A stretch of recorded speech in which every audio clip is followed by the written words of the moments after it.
Une nouvelle affaire de parachute doré. Ironie de la situation, les faits se déroulent à Neuilly-sur-Seine, la ville de Nicolas Sarkozy, qui a souvent dénoncé ces pratiques.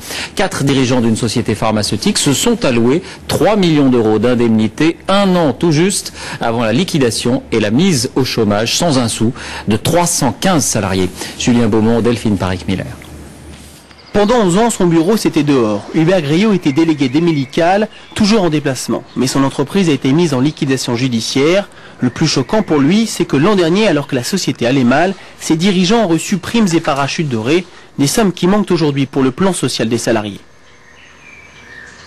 Ils se sont partagés à 4, 2 millions plus les chasses qui représentent 3 millions, ce qui est absolument inadmissible, alors que nous n'avons pas d'argent pour les 250 salariés qui sont licenciés. 3 millions de primes, soit 10% du chiffre d'affaires de Sider Santé, spécialisé dans la visite médicale. S'agit-il de mauvaise gestion? L'actionnaire a refusé de nous répondre. C'est en caméra cachée que nous l'avons rencontré. Selon lui, les parachutes dorés, c'était sous un autre propriétaire. Et aujourd'hui, impossible de relancer la société, vu l'ampleur des dettes.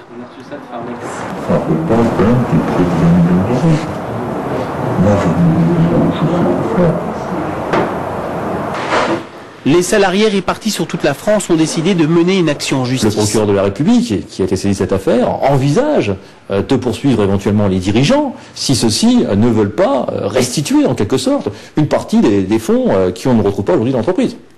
Cette affaire intervient alors même que le nouveau président de la République s'interroge sur les parachutes dorés. Nicolas Sarkozy étudie la possibilité de les interdire en cas d'échec des dirigeants.